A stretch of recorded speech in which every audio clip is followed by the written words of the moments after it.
नमस्कार दोस्तों, मेरा नाम हिमांशु है और आज मैं आपको एक ऐसे वीर योद्धा की कहानी सुनाने जा रहा हूं जिसने अपनी तलवार से इतिहास की धारा बदल दी। एक ऐसा राजा जिसने अकेले अपने बल पर पूरे मुगल साम्राज्य को चुनौती दी। एक ऐसा योद्धा जिसने अपनी वीरता से राजपूताना की धरती को गौरवान्वित किया। लेकिन उनकी इस महागाथा में शौर्य के साथ विश्वासघात की भी एक खौफनाक साजिश थी। और मैं इस वीडियो में आपको यह भी बताऊंगा, क्या राणा सांगा ने बाबर को बुलाया था? तो जुड़े रहिए इस वीडियो के अंत तक, क्योंकि आज हम जानेंगे राणा सांगा की पूरी कहानी, राजपूताना की आन बान शान राणा सांगा की एक अमर गाथा। साल 1482 राजस्थान की वीरभूमि मेवाड़ में एक बालक का जन्म हुआ जो इतिहास में अमर होने वाला था। यह कोई साधारण बालक नहीं था, बल्कि सिसोदिया वंश के राजा राणा रायमल का पुत्र संग्राम सिंह था, जिसे दुनिया बाद में राणा सांगा के नाम से जानेगी। राणा सांगा का बचपन अन्य राजकुमारों की तरह सुख सुविधाओं में नहीं बीता। उनके पिता के निधन के बाद मेवाड़ की गद्दी को लेकर उनके भाइयों के बीच भयंकर युद्ध छिड़ गया। मेवाड़ के राज परिवार में हमेशा से सत्ता संघर्ष चलता आया था और इस बार भी कोई अपवाद नहीं था। बड़े भाई पृथ्वीराज और जगमाल ने खुद को राजा घोषित करने की कोशिश की, लेकिन नियति ने कुछ और ही लिखा था। राणा सांगा ने न केवल अपनी वीरता बल्कि अपनी कूटनीति से भी अपने दोनों भाइयों को हराया और 1508 में मेवाड़ की गद्दी संभाली। लेकिन यह महज एक शुरुआत थी। जब तक राणा सांगा गद्दी पर बैठे, तब तक उनके चारों ओर दुश्मनों का जाल बिछ चुका था। उनके शत्रु केवल बाहरी शक्तियां नहीं थीं, बल्कि उनके अपने ही दरबार में षड्यंत्रकारियों की भरमार थी। दिल्ली का सुल्तान इब्राहिम लोदी दिल्ली सल्तनत के लोदी वंश का तीसरा और अंतिम सुल्तान था। अपनी ताकत बढ़ाने के लिए राजस्थान और मध्य भारत पर कब्जा जमाने की फिराक में था। उसने मेवाड़ के खिलाफ अपनी सेना भेजी, लेकिन राणा सांगा को हल्के में लेना उसकी सबसे बड़ी भूल साबित हुई। 1517 में बयाना के युद्ध में राणा सांगा की सेना ने लोदी की सेना को नेस्तनाबूद कर दिया। यह युद्ध केवल एक विजय नहीं थी, बल्कि यह पूरे उत्तर भारत में एक संदेश था। अब राजपूत शक्ति फिर से जाग चुकी है। राणा सांगा की वीरता का लोहा उनके मित्र और शत्रु दोनों मानते थे। 1519 में मालवा के सुल्तान महमूद खिलजी ने मेवाड़ की सीमाओं पर आक्रमण किया।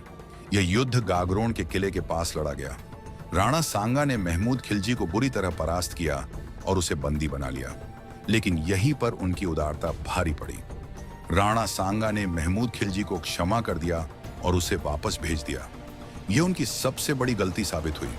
महमूद खिलजी बाद में बाबर के साथ मिल गया और राणा सांगा के पतन की योजना बनाने लगा। इस बीच उत्तर भारत में एक और बड़ा बदलाव आया। बाबर, जो फरगना और काबुल का शासक था, उसने 1526 में पानीपत के युद्ध में इब्राहिम लोदी को हराकर दिल्ली और आगरा पर कब्जा कर लिया।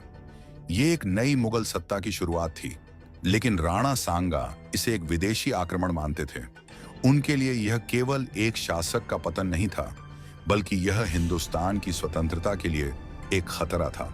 16 मार्च 1527 खानवा के मैदान में इतिहास का सबसे निर्णायक युद्ध लड़ा गया। राणा सांगा ने 80,000 से अधिक राजपूत और अफगान सैनिकों को एकत्र किया था।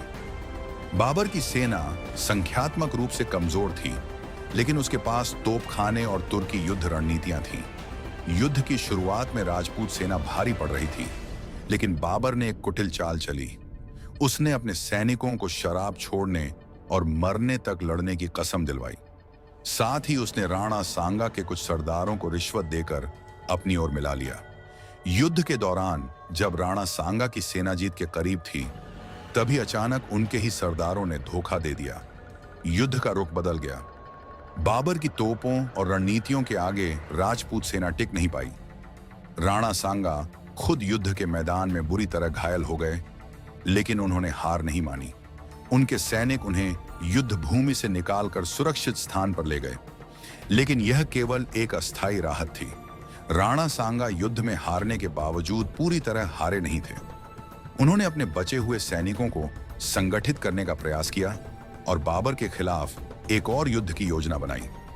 उनके लिए यह सिर्फ एक हार नहीं थी, बल्कि राजपूतों की आन, बाण और शान का प्रश्न था। लेकिन नियति को कुछ और ही मंजूर था। उनके दरबार में मौजूद कुछ स्वार्थी सरदार अब और युद्ध नहीं चाहते थे। वे बाबर की ताकत और अपनी लगातार होती क्षति से घबरा चुके थे। उन लोगों को यह विश्वास हो चुका था कि एक और युद्ध पूरे मेवाड़ को तबाह कर सकता है। जब राणा सांगा अपने अगले युद्ध की तैयारियों में लगे थे, तभी उनके विश्वास पात्रों में से ही किसी ने उनके भोजन में जहर मिला दिया। कुछ ही घंटों में उनकी हालत बिगड़ने लगी, लेकिन उनकी मृत्यु भी एक योद्धा की तरह हुई। वे अंतिम सांस तक अपने सपने मुगलों को भारत से बाहर निकालने के लिए लड़ते रहे। 1528 में राणा सांगा ने आखिरी सांस ली, लेकिन उनकी मौत ने पूरे राजपूत समाज को हिलाकर रख दिया। उनकी मृत्यु केवल एक व्यक्ति का अंत नहीं थी, बल्कि यह एक युग का अंत था। राणा सांगा की कहानी केवल एक राजा की नहीं, बल्कि एक योद्धा की है, जिसने अपने शरीर पर असंख्य घाव सहकर भी अपने स्वाभिमान को जीवित रखा। उन्होंने अपने खून से इतिहास लिखा और आज भी उनकी वीरता की गूंज राजस्थान की हवाओं में सुनाई देती है। उनकी मौत एक षड्यंत्र का परिणाम थी, लेकिन उनकी वीरता अमर रही। वह अकेले ऐसे योद्धा थे जिन्होंने बाबर को खुली चुनौती दी और अपनी आखिरी सांस तक स्वतंत्रता के लिए संघर्ष किया। क्या राणा सांगा ने बाबर को बुलाया था? इतिहास में यह सवाल काफी चर्चा में रहा है कि क्या राणा सांगा ने ही बाबर को भारत आने के लिए आमंत्रित किया था। कुछ स्रोतों में यह दावा किया जाता है कि राणा सांगा ने बाबर को दिल्ली के सुल्तान इब्राहिम लोदी के खिलाफ युद्ध में सहायता के लिए बुलाया था, लेकिन वास्तविक ऐतिहासिक प्रमाणों को देखने पर यह दावा पूरी तरह सही नहीं लगता। जब बाबर ने 1526 में पानीपत के युद्ध में इब्राहिम लोदी को हराया, उस समय उत्तर भारत में कई ताकतवर शासक थे, जिनमें राणा सांगा, अफगान सरदारों के नेता महमूद लोदी और बंगाल, मालवा व गुजरात के शासक शामिल थे। राणा सांगा का उद्देश्य उत्तर भारत में एक मजबूत राजपूत सत्ता स्थापित करना था और वे दिल्ली सल्तनत को समाप्त करना चाहते थे। इसी बीच बाबर भी भारत पर आक्रमण की योजना बना रहा था। हाँ, लेकिन एक अलग संदर्भ में कुछ इतिहासकारों का मानना है कि राणा सांगा और बाबर के बीच शुरुआती दौर में एक तरह की अनकही सहमति थी कि बाबर इब्राहिम लोदी के खिलाफ युद्ध करेगा और यदि वह सफल हुआ तो वह वापस चला जाएगा। राणा सांगा को लगा कि बाबर एक अस्थायी आक्रमणकारी है जो केवल लूट के इरादे से आया है और दिल्ली जीतने के बाद वापस काबुल चला जाएगा। यह भी संभव है कि राणा सांगा और कुछ अन्य अफगान सरदारों ने बाबर को लोदी के खिलाफ एक अवसर के रूप में देखा हो, लेकिन उन्होंने यह नहीं सोचा था कि बाबर भारत में स्थायी रूप से बसने की योजना बना रहा है। नहीं, यह पूरी तरह सच नहीं है। बाबर ने अपनी आत्मकथा बाबरनामा में स्पष्ट रूप से लिखा है कि वह भारत को जीतने और एक स्थायी साम्राज्य स्थापित करने के लिए आया था, न कि किसी के बुलावे पर। बाबर का दावा है कि उसने अपने पूर्वज तैमूर की तरह भारत पर अधिकार करने के लिए खुद ही अभियान चलाया। बाबर और राणा सांगा के बीच कभी कोई लिखित संधि या औपचारिक आमंत्रण का प्रमाण नहीं मिलता है।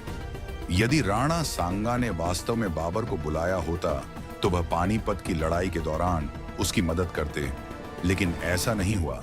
राणा सांगा और बाबर के रिश्ते में दरार क्यों आई?